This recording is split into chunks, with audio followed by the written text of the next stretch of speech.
کوئی بزرگ بابا 3 منٹ بھی نہیں سانس روک سکتا. اگر ویل مچھلی سے ان کے بزرگ افضل ہیں تو ہم 1.5 گھنٹے کے لیے انہیں پانی میں ڈبکی لگواتے ہیں. 1.5 گھنٹے کے بعد ہی نکلنا چاہیے, پھر یہ افضلیت ثابت ہوگی, ادروائز کوئی نہیں ہوگی. تو کیا خیال ہے, اینڈ رزلٹ کے نکلے گا؟ بزرگوں تو جان ہی چھوڑ جائے گی. دونوں کھانا کھانے کے محتاج تھے, کھانا کھایا کرتے تھے. انظر کیف نبین لہم الآیات, دیکھو تو صحیح کہ ہم کس طرح اپنی آیات کو کھول کر بیان کرتے ہیں. ثم انظر انا یؤفکون, پھر ان کی طرف دیکھو کہاں الٹے پھرے جاتے ہیں. اللہ تعالیٰ کہہ رہا ہے کہ یہ کرسچنز, ان کو اتنا کھول کے میں بیان کر رہا ہوں کہ عیسیٰ اور ان کی ماں روٹی کھانے کے محتاج ہیں, اور ان کے بارے میں انہوں نے یہ عقائد منسوب کر دیے. قل اتعبدون من دون اللہ, اے نبی ان سے فرماؤ کیا تم من دون اللہ, آ گیا من دون اللہ کسے کہا؟ عیسیٰ اور ان کی والدہ کو, بتوں کو نہیں. کیا تم اللہ کو چھوڑ کر ان ہستیوں کی عبادت کرتے ہو؟ اچھا, جب ہم یہ بات کرتے ہیں نا, کہتے ہیں ٹھیک ہے جی من دون اللہ ہم نے مان لیا, ہو جاتے ہیں. لیکن دیکھیں اس میں آیا کہ اللہ کو چھوڑ کر ان ہستیوں کی عبادت کر رہے ہو. تو ہم تو شیخ عبد القادر جیلانی کی عبادت نہیں کرتے, ہم تو نبی علیہ السلام کی عبادت نہیں کرتے. تو یہ ہمارے پہ فٹ ہی نہیں ہوتا, یہ آپ زیادتی کر رہے ہیں. یہاں تو عبادت کرنے کا ذکر ہے, ہم تو کہتے ہیں محمد عبدہ ورسولہ, ہم تو شیخ عبد القادر جیلانی کو بھی اللہ کا بندہ مانتے ہیں. تو ہم نے کیا کہا تھا, رکو ذرا, صبر کرو, آگے چل.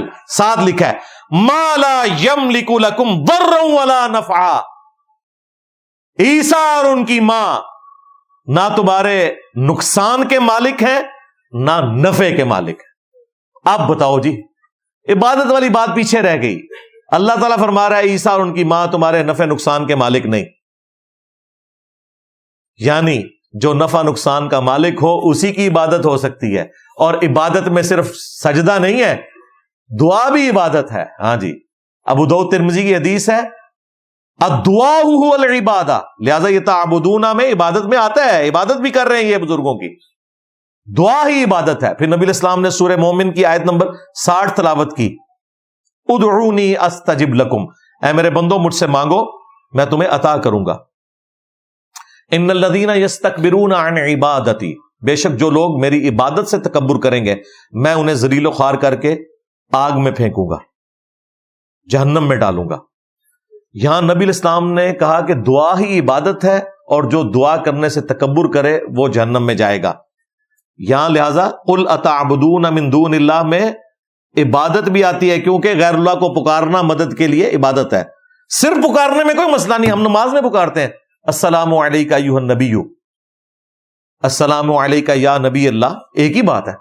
بخاری مسلم میں جب تم پڑھو گے زمین و آسمان میں ہر نیک بندے تک تمہارا سلام اللہ پہنچا دے گا, کیونکہ ساتھ پڑھتے ہیں نا السلام علینا وعلی عباد اللہ الصالحین. پکارنے میں کوئی مسئلہ نہیں, لبیک یا رسول اللہ کہیں, لبیک یا حسین کہیں, المدد جیسے ہی کہیں گے فارغ. جی حضرت سلیمان علیہ السلام نے چیونٹیوں کی آواز دور سے سن لی تھی, آپ کہتے ہیں بزرگ دور سے نہیں سن سکتے. ہم کیا کہہ رہے ہیں نہیں سن سکتے, ہمارا تو اختلاف ہی نہیں ہے. اختلاف یہ ہے کہ سن سکتے بھی ہوں, اختیار بھی ہو, جس طرح حضرت میکائیل علیہ السلام کو ہے, سب کچھ ہو, پھر بھی آپ مدد کے لیے پکار نہیں سکتے. ویسے پکارنا ہے محبت کے لیے آپ پکاریں, مدد کے لیے نہیں پکارنا. یہاں پہ اللہ تعالیٰ فرما رہا ہے نہ وہ تمہارے نقصان کے مالک ہیں نہ نفع کے. واللہ هو السمیع العلیم, اور اللہ ہی سننے والا ہے اور علم والا ہے. یہ اللہ ہی کی کوالٹی ہے کہ ہر مخلوق کو ہر وقت سننا اور اس کا علم رکھنا. اللہ کے سوا مخلوق میں یہ کمپیٹنسی نہیں ہے. یہ سیم باتیں خود ہمارے محبوب علیہ السلام کے لیے بھی آئی ہیں. سورۃ الاعراف میں آیت نمبر 188. اس کے بعد بھی اگر کسی کا عقیدہ کلیئر نہ ہو تو ہم اسے کہیں گے کہ اللہ سے ڈر جا, اپنی اصلاح کر لے. قل لا املک لنفسی نفعا ولا ضرا, اے نبی تم فرماؤ میں تو اپنی جان کے لیے بھی نہ کسی نفع کا مالک ہوں نہ کسی نقصان کا. بھائی اعلی حضرت کا ہی ترجمہ پڑھ لو, احمد بریلوی صاحب کا, ہمیں چھوڑو. الا ما شاء اللہ, مگر جو اللہ میرے لیے چاہے. اب مجھے بتائیں اگر نبی علیہ السلام کے لیے بات ہو رہی ہے تو تیرے بابے تو شاہی کوئی نہیں, لے جاؤ بابے تو دبو انہوں. وَلَوْ كُنْتُ أَعْلَمُ الْغَيْبِ، اور اگر میں خود سے غیب کو جان لیتا، لَاسْتَكْثَرْتُ مِنَ الْخَيْرِ، تو میں خیر کثیر جمع کر لیتا۔ نبی ہوتا ہی وہ ہے جس کے پاس غیبی خبر آتی ہے۔ نبی کے لیے جو علم غیب نہ مانے وہ کافر ہے، گمراہ نہیں ہے، کافر ہے۔ تو قرآن کا فتویٰ ہے وَمَا كَانَ اللَّهُ لِيُطْلِعَكُمْ عَلَى الْغَيْبِ، اللہ کی یہ شان نہیں کہ ہر ایک کو غیب پر اطلاع دے، وَلَكِنَّ اللَّهَ يَجْتَبِي مِن رُسُلِهِ مَن يَشَاءُ، بلکہ اللہ تعالیٰ اپنے رسولوں میں سے جسے چاہتا ہے چن لیتا ہے، انہیں غیبی خبریں دیتا ہے۔ نبی تو ہوتا ہی وہ ہے جس کے پاس اللہ کی طرف سے غیبی خبر ہے، لیکن خود نہیں وہ حاصل کر سکتا، یہ کمپیٹنسی نہیں ہے، یہ اس کا ذکر ہے۔ اگر میں خود غیب جان لیتا تو میں خیر کثیر جمع کر لیتا۔ خیر کثیر کیا؟ میں مستقبل کو فورسی کر کے پہلے ہی نقصان سے بچ جاتا۔ اس کا ذکر بھی آ گیا، وما مسنی السوء، اور مجھے کوئی تکلیف نہ پہنچتی، یعنی جب مجھے پہلے ہی پتا چل جاتا کہ یہ ہونے والا ہے تو میں پہلے ہی اس کام سے پیچھے ہٹ جاتا۔ یہ اللہ تعالیٰ نے واضح بیان فرما دیا عقیدہ، ان انا الا نذیر و بشیر، میں تو نہیں ہوں مگر ڈر سنانے والا اور خوشخبری سنانے والا، لقوم یؤمنون، ان لوگوں کو جو بات ماننا چاہیں، جو ایمان لانا چاہیں، ان تک میں اللہ کی طرف سے اس کا نمائندہ بن کے آیا ہوں۔ تو یہ نبی الاسلام کا سٹیٹس ہے، تو بابد شاہی کوئی نہیں۔ یہ ایک فیوریٹ ٹاپک ہے، میرا خیال ہے میں نے اس مختصر وقت میں جتنا آپ کو سمجھا دیا اتنا ہی کافی ہے۔ میں اپنی گفتگو کو کنکلوڈ کرتا ہوں اس حدیث کے اوپر جو بخاری اور مسلم دونوں میں موجود ہے۔ نبی الاسلام نے چند اصحاب کو دعوت و تبلیغ کے لیے روانہ کیا، کافروں نے دھوکے کے ساتھ انہیں راستے میں شہید کر دیا۔ 70 کے قریب وہ اصحاب تھے۔ حضور سے تو مانگ کے لے گئے تھے کہ ہم اسلام قبول کرنا چاہتے ہیں تو آپ اپنے بہترین قرآ بھیجیں جو ہمیں قرآن سکھائیں۔ نبی الاسلام نے بھیج دیا، انہوں نے راستے میں انہیں دھوکے سے شہید کر دیا۔ ان کے امیر تھے سیدنا عاصم بن ثابت انصاری رضی اللہ تعالیٰ عنہ علیہ السلام۔ جب ان کی موت کا وقت قریب آیا، اسی سفر میں جب انہیں زخم لگے تو انہوں نے دعا کی جو بخاری اور مسلم دونوں میں رپورٹ ہوئی ہے، اے اللہ ہمارے نبی کو ہمارے حال کی خبر کر دینا کہ ہم ان کے دین پر قائم ہیں اور ہم اپنے رب سے اس حال میں ملاقات کر رہے ہیں کہ ہم اپنے رب سے راضی ہیں، ہمارا رب ہم سے راضی ہے۔ بخاری کے الفاظ ہیں، حضرت جبرائیل علیہ السلام حاضر ہوئے، کہا یا رسول اللہ آپ کے ساتھیوں کو یوں شہید کر دیا گیا، اور انہوں نے مرتے ہوئے شہید ہوتے ہوئے یہ دعا کی تھی، میں وہ پیغام اللہ کی طرف سے آپ کے پاس لے کر آیا ہوں۔ اللہ چاہتا تو ڈائریکٹ سنوا بھی سکتا تھا، بخاری میں موجود ہے۔ غزوہ موتا کے موقع پر نبی الاسلام مسجد نبوی میں بیٹھے ہوئے ہیں اور سینکڑوں میل دور کا منظر اللہ تعالیٰ اپنے نبی کو دکھا رہا ہے، آپ کی آنکھوں سے آنسو رواں ہیں، میرے زید کو شہید کر دیا گیا، میرے جعفر کو شہید کر دیا گیا، میرے عبداللہ بن رواحہ کو شہید کر دیا گیا۔ اب مسلمانوں نے اللہ کی تلواروں میں سے ایک تلوار یعنی خالد ابن ولید کو اپنا امیر چن لیا۔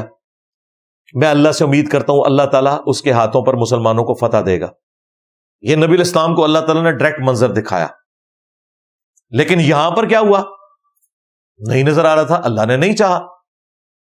اور اس صحابی کا عقیدہ دیکھیں، نبی الاسلام دنیا میں موجود ہیں، ابھی قبر اطہر میں نہیں گئے، دنیا میں موجود ہیں، اور وہ صحابی کیا کہہ رہے ہیں، اے اللہ ہمارے نبی کو ہمارے حال کی خبر کر دینا۔ انہوں نے یہ نہیں کہا یا رسول اللہ انظر حالنا۔ فرق دیکھا آپ نے؟ 3 عقیدے ایک حدیث نے کلیئر کر دیے۔ نمبر 1، صحابہ کا یہ عقیدہ تھا کہ علم غیب اللہ کے بتانے سے ہوتا ہے، اس لیے انہوں نے کہا اے اللہ تو ہمارے نبی کو ہمارے حال کی خبر کر دے۔ علم غیب کا عقیدہ کلیئر۔ لو جی، یہ جو بخاری مسلم کی حدیث ہے نا، ایک حدیث نے سارے عقائد کلیئر کر دیے۔ دوسرا عقیدہ حاضر و ناظر کا، ان کا یہ عقیدہ نہیں تھا کہ نبی الاسلام مدینہ شریف میں بیٹھے ہوئے پوری کائنات کو ہر وقت دیکھ رہے ہیں، جو یہ اپنے بابوں کے بارے میں کہتے ہیں کہ جی وہ ہتھیلی پہ جس طرح ایک رائی کا دانہ دیکھا جاتا ہے، اس طرح بزرگ بابے پوری کائنات کو، او لے جاؤ اتھوں بابے ہو، لے جاؤ،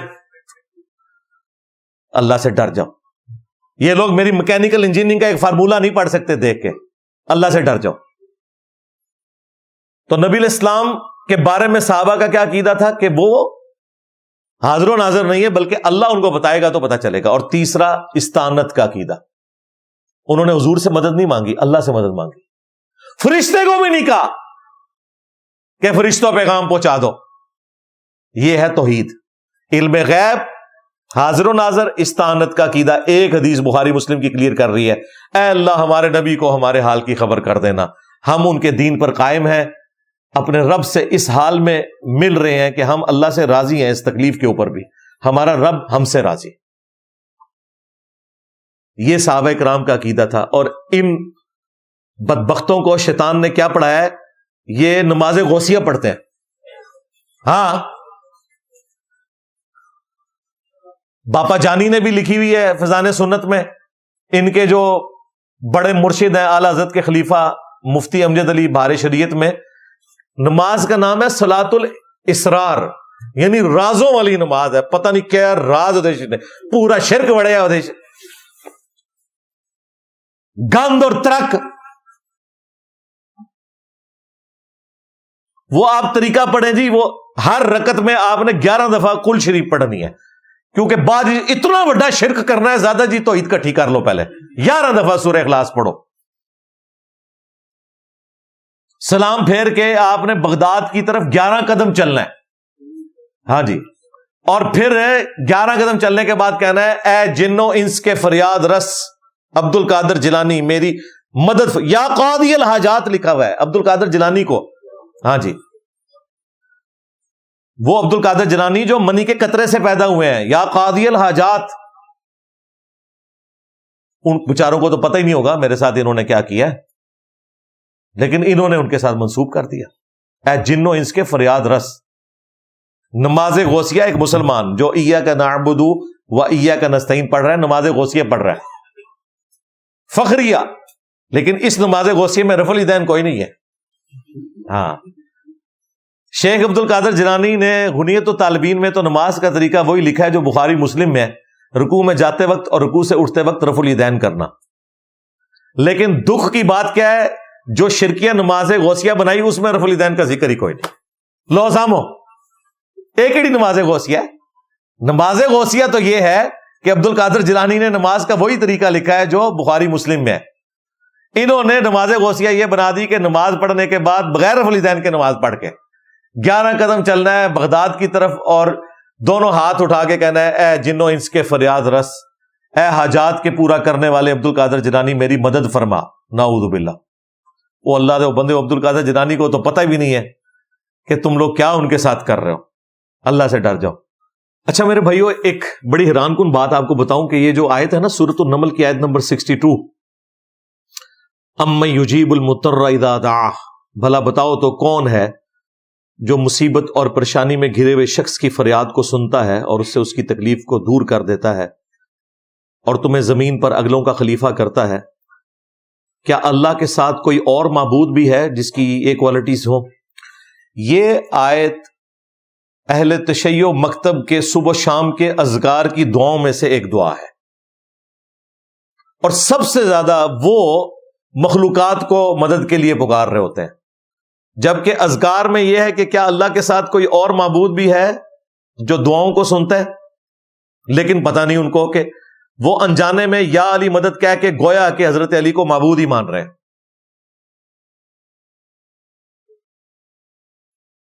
سیدنا علی رضی اللہ تعالیٰ عنہ کا ایک مکتوب ہے نہج البلاغہ میں, شیعہ کے ہاں ایک مشہور کتاب ہے حضرت علی کے خطبات کی. اس میں مکتوب نمبر 31 ہے, جنگ صفین سے واپسی پر مولا علی علیہ السلام نے حضرت حسن ابن علی کے نام ایک خط تحریر فرمایا, وصیت نامہ ہے, مکتوب نمبر 31. اس میں حضرت علی کہتے ہیں کہ اے حسن, تو اس باپ کی اولاد ہے جس نے عنقریب فنا ہو جانا ہے, یعنی موت آ جانی ہے, اور تیرے باپ نے اپنی زندگی میں اس بڑھاپے کو پہنچتے ہوئے کئی ایک تکلیف جو مخلوق کی طرف سے انہیں پہنچی وہ دیکھ لی ہیں. کافی لمبا خط ہے, اس میں انہوں نے کئی ایک نصیحتیں ان کو کی ہیں. پھر وہ کہتے ہیں کہ بیٹا اللہ کی ذات وہ ہے کہ جو زمین و آسمان کے تمام خزانوں کی مالک ہے، اور اس سے بڑھ کر یہ کہ اس نے مخلوقات کو اجازت دی ہے کہ وہ اس سے اس کے خزانوں میں سے مانگ بھی سکتے ہیں. یعنی نہ صرف وہ خزانوں کے مالک ہے بلکہ سوال کرنے کی اجازت دی ہے. اور پھر فرمایا یہ سوال کرنے کی اجازت اس لیے دی کہ وہ تمہیں عطا کرے. اس نے تمہیں مانگنے کی اجازت دی تاکہ تم اس سے دعا کرو اور وہ تمہاری دعاؤں کو قبول کرے. اس نے تمہیں اجازت دی کہ تم اس کی طرف رجوع لاؤ تاکہ تم اس سے رحم مانگو اور وہ تم پر رحم کرے.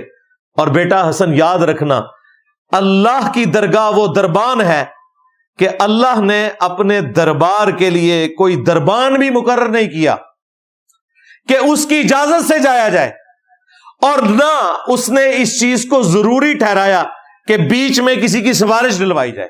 یعنی مولا علی نے سیدھا سیدھا عقیدہ بتا دیا کہ آپ نے اللہ کو پکارنا ہے اور اللہ تعالیٰ کسی وسیلے واسطے اور توسل کا محتاج نہیں ہے. ویسے وسیلہ اور توسل دعا کے طور پر کروایا جائے وہ بالکل درست ہے. جو بندہ آپ کے سامنے موجود ہے آپ اس سے دعا کروائیں. صحیح بخاری میں حضرت عمر نے عقیدہ بتا دیا نا، انا کننا نتوسل الیک بنبینا صلی اللہ علیہ وآلہ وسلم، اے اللہ ہم پہل تیرے نبی کے وسیلے سے تیری طرف متوجہ ہوتے تھے، ان کی دعا کی برکت سے تو بارش نازل فرماتا تھا. اب ہم تیرے نبی کے چچا کو لے کے آئے ہیں، ان کی دعا کی برکت سے بارش نازل فرما. بخاری کے الفاظ ہیں کہ حضرت عباس کی دعا سے پھر بارش ہو جاتی.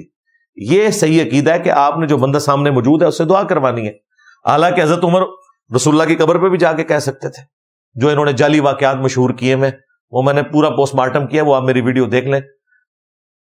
قبر رسول سے مانگنے کا عقیدہ میں نے بالکل کلیئر کٹ قرآن و سنت کی روشنی میں جو صحیح عقیدہ ہے وہ بتایا. تو یہاں پہ مولا علی علیہ السلام نے اپنے بیٹے حسن کو بتا دیا کہ اللہ کی درگاہ وہ ہے کہ اس نے کوئی دربان بھی مقرر نہیں کیا، ڈائریکٹ اللہ سے مانگو. اور یہ عین قرآن کی اس آیت کی سمجھ لیں تشریح ہے جو سورۃ البقرہ میں اللہ تعالیٰ نے فرمایا وَإِذَا سَأَلَكَ عِبَادِي عَنِّي فَإِنِّي قَرِيب. اے میرے محبوب صلی اللہ علیہ وآلہ وسلم، جب میرے بندے تم سے میرے متعلق پوچھیں تو تم فرماؤ میں تمہارے بالکل قریب ہوں. اجیب الدعوۃ الداعی اذا دعان، ہر پکارنے والے کی پکار کو سنتا ہوں جب وہ مجھے پکارے. فَلْيَسْتَجِيبُوا لِي وَلْيُؤْمِنُوا بِي لَعَلَّهُمْ يَرْشُدُونَ. لیکن لوگوں کو بھی چاہیے کہ میرا حکم مانیں اور مجھ پر ایمان لائیں جیسا کہ ایمان لانے کا حق ہے، تو پھر وہ کامیاب ہو جائیں گے. یعنی اللہ تعالیٰ ڈائریکٹ کہہ رہا ہے مجھ سے مانگو. جب میرے بندے اے نبی آپ سے پوچھیں نا، اب بڑا اچھا موقع تھا، اے نبی جب میرے بندے آپ سے پوچھیں تو آپ فرماؤ کہ بیچ میں وسیلے اور واسطے ڈالو، اللہ کو پکارو. نبی علیہ السلام کی کوئی دعا آپ کو اس طرح کی نہیں ملے گی. پورے قرآن میں درجنوں دعائیں ہیں انبیاء کی، سب ربنا کے ساتھ ہیں، ڈائریکٹ اللہ کو پکارا ہوا ہے. اور نبی علیہ السلام نے امت کو بھی یہی دعائیں سکھائی ہیں. صحیح بخاری میں حدیث ہے، حضرت ابن عباس کہتے ہیں کہ تمہارے جد امجد ابراہیم علیہ السلام کو جب آگ میں پھینکنے لگے تھے نا تو انہوں نے بھی یہی دعا مانگی تھی، اور تمہارے نبی صلی اللہ علیہ وآلہ وسلم پر بھی جب مشکل وقت آتا تھا تو وہ بھی یہی دعا مانگتے تھے جو کہ سورہ آل عمران میں آئی ہے، حسبنا اللہ ونعم الوکیل. ہم نے اللہ پر بھروسہ کیا، وہی بہتر کارساز ہے. پھر جامعہ ترمذی میں المستدرک للحاکم میں یہ حدیث موجود ہے صحیح سند کے ساتھ کہ نبی علیہ السلام ہر مصیبت اور پریشانی میں کہتے تھے یا حیو یا قیوم برحمتی کا استغیث، اے خود سے زندہ ہر چیز کو تھامنے والے، میں تیری رحمت کے ساتھ تیری مدد کا سوال کرتا ہوں. استغیث پڑھیں گے نا حمزہ یعنی الف کے ساتھ تو سنگولر کا سیغہ ہے، اور نون سے پڑھیں گے تو جمع کا سیغہ ہے نستغیث. پھر جامعہ ترمذی میں حدیث ہے جو سورۃ الانبیاء میں دعا آئی حضرت یونس علیہ السلام کی. نبی علیہ السلام نے فرمایا جو کوئی بھی یونس علیہ السلام کی دعا کے ذریعے اللہ کی طرف متوجہ ہو اللہ انہیں محروم نہیں لوٹائے گا. لا الہ الا انت سبحانک انی کنت من الظالمین. اے اللہ تیرے سوا کوئی معبود نہیں، تو تو غلطیوں سے پاک ہے نا، میں تو انسان ہوں، غلطی کروں گا، معاف کر دے. یہ سید الاستغفار بھی ہے اور اسماء اعظم میں سے ہے. نبی علیہ السلام نے کہا جو یہ دعا مانگ کے اللہ کی طرف متوجہ ہوگا وہ کبھی محروم نہیں لوٹایا جائے گا. اور یہ قرآن میں بھی الفاظ تھے کذالک ننجی المؤمنین، ہم مومنین کو بھی نجات دیں گے جس طرح یونس کو دی تھی اس دعا کی برکت سے. باقی دعا کا پروٹوکول ہے، وہ جامعہ ترمذی میں حدیث ہے، جو کوئی بھی اللہ کی حمد اور دروشی پڑھ کے دعا مانگے گا اللہ تعالیٰ اس کی دعا کو رد نہیں کرے گا، اس کی دعا کو قبول کیا جائے گا. لیکن قبولیت آپ والی نہیں ہے، ہاں یہ ذہن میں رکھیے گا. اور جامعہ ترمذی میں اور مسند احمد میں حدیث موجود ہے دعا ہر حال میں قبول ہوتی ہے، یا تو جو مانگا وہ مل جائے گا، یا اس کے بدلے اللہ تعالیٰ کوئی بہتر نعم البدل دے دے گا، یا کوئی تکلیف دور کر دے گا، یا پھر تیسری صورت یہ ہے کہ وہ دعا سیو کر دی جائے گی قیامت والے دن، اللہ تعالیٰ اس کی برکت سے انسان کو نیکیاں عطا فرمائے گا. قیامت والے دن تو ایک نیکی بھی بڑی قیمتی ہوگی. تو جب صحابہ کرام نے یہ سنا نا کہ دعا تو قبول ہوتی ہی ہوتی ہے، اس کی شکلیں مختلف ہیں، تو صحابہ نے پھر کہا یا رسول اللہ پھر ہم تو بہت زیادہ دعائیں مانگا کریں گے. تو نبی علیہ السلام نے فرمایا اللہ تعالیٰ بھی بہت زیادہ دعائیں قبول فرمانے والا ہے. پھر جامعہ ترمذی اور مسند احمد میں یہ بھی حدیث ہے جو شخص یہ چاہتا ہے کہ مصیبت اور پریشانی میں اللہ تعالیٰ اس کی دعا قبول کرے، اسے چاہیے کہ جب وہ آسودہ حال ہو، جب سب کچھ صحیح چل رہا ہو، اس وقت بھی اللہ سے مانگا کرے، پھر اللہ تعالیٰ مصیبت میں بھی اس کی دعائیں قبول کرے گا. دیکھیں نبی علیہ السلام نے موتیوں کی طرح ایک ایک بات کلیئر کٹ کرسٹل کلیئر کر کے بتا دیا امت کو. اب امت اگر بابوں کو بزرگوں کو پکارتی پھرے تو نبی علیہ السلام تو اعلان برات کرنے والے ہیں. سیدھی سی بات ہے. نبی علیہ السلام نے امت کو پوری ایمانداری کے ساتھ جو دین اللہ نے ان کو بتایا تھا، دین توحید، پوری ایمانداری کے ساتھ امت تک پہنچا دیا الحمدللہ. تو میں نے کوشش کی ہے کہ مختصر سے وقت میں اپنا میسج آپ لوگوں تک پہنچا سکوں. ابھی بھی بہت میرے سینے میں زخم ہے، یقین کریں. میں پھر بھی اتنا غصہ کرنے کے باوجود، قرآن و سنت کے دلائل رکھنے کے باوجود، اینڈ پہ آپ سے ایک ڈیمانڈ کرتا ہوں کہ مرنے سے پہلے اے مسلمان کر لے اس پہ غور. کتابوں کا خدا اور ہے، بابوں کا خدا اور، کتابوں کا پیمبر اور ہے، بابوں کا پیمبر اور، کتابوں کا دین اور ہے، بابوں کا دین اور. اگرچہ وہ بابے بھی اسی خدا رسول اور دین کے ماننے والے تھے، لیکن انہوں نے تعلیمات کتابوں والی نہیں دی، گویا کہ پھر وہ کسی اور ہی خدا کے ماننے والے تھے. ہمارے خدا کی تعلیمات تو قرآن میں ہے، ہمارے نبی کی تعلیمات تو قرآن بخاری مسلم میں ہے، ان کے بابوں کی تعلیمات پتہ نہیں پھر کہاں پہ لکھی ہوئی ہیں. اللہ تعالیٰ ان کے شر سے امت کو بچائے اور عقیدہ توحید کے اوپر راسخ فرمائے، عقیدہ ختم نبوت کے اوپر راسخ فرمائے، اور ہمیں تمام دجالوں سے، خواہ وہ چشتی دجال ہو، تھانوی دجال ہو، یا غلام احمد قادیانی دجال ہو، ان سب سے بچا کر اس شخصیت کے ساتھ اپنی نسبت کو مضبوط کرنے کی توفیق دے کہ جس کی قبر مدینے میں ہے. صلو علی محمد و آل محمد، اللہم صلی علی محمد و علی آل محمد و اصحاب محمد و ازواج محمد و امت محمد اجمعین الی یوم الدین آمین. کافی سارے بھائیوں نے، بہنوں نے دعاؤں کے لیے کہا ہوتا ہے، اس لیے ہم اپنے پروگرام کے اینڈ کے اوپر دعا بھی کر لیتے ہیں. اللہم انی اسألک بانک انت اللہ لا الہ الا انت الاحد الصمد الذی لم یلد ولم یولد ولم یکن له کفوا احد وإلہکم الہ واحد لا الہ الا هو الرحمن الرحیم. الف لام میم اللہ لا الہ الا هو الحی القیوم. اللہم صلی علی محمد وعلی آل محمد. اللہم ربنا آتنا فی الدنیا حسنہ وفی الآخرۃ حسنۃ وقنا عذاب النار. ربنا آتنا من لدنک رحمہ وہیئ لنا من امرنا رشدا. لا الہ الا انت سبحانک انی کنت من الظالمین. اللہم اغفر لحینا ومیتنا وشاہدنا وغائبنا وصغیرنا وکبیرنا وذکرنا وانثانا. اللہم من احییتہ منا فاحیہ علی الاسلام ومن توفیتہ منا فتوفہ علی الایمان. اے اللہ جن جن بھلائیوں کا سوال تیرے محبوب صلی اللہ علیہ وآلہ وسلم نے تجھ سے کیا، ہمارے حق میں، ہمارے ماں باپ کے حق میں، ہمارے بیوی بچوں کے حق میں، پوری امت کے حق میں قبول منظور فرما۔ جن جن چیزوں کے شر سے تیرے محبوب صلی اللہ علیہ وآلہ وسلم نے تیری پناہ طلب کی، تمام مسلمانوں کو ان چیزوں کے شر سے اپنی پناہ عطا فرما۔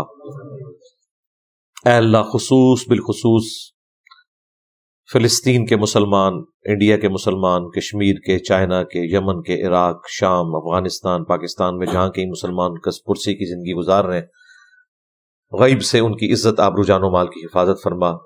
اے اللہ، حاضرین کے دلوں میں جو جو نیک اور جائز دعائیں ہیں قبول فرما۔ حاضرین کے جو چھوٹے بڑے رشتہ دار فوت ہو چکے ان کی مغفرت فرما۔ یہ تمام دعائیں تمام مسلمانوں کے حق میں قبول منظور فرما۔ اے اللہ، ہمارے ملک پاکستان کی خیر فرما، پورے عالم اسلام کی خیر فرما، اندرونی اور بیرونی خطرات سے محفوظ فرما۔ سبحان ربک رب العزت عما یصفون وسلام علی المرسلین والحمد للہ رب العالمین، وصلی اللہ علی النبی الکریم وعلی آلہ واصحابہ اجمعین الی یوم الدین، آمین۔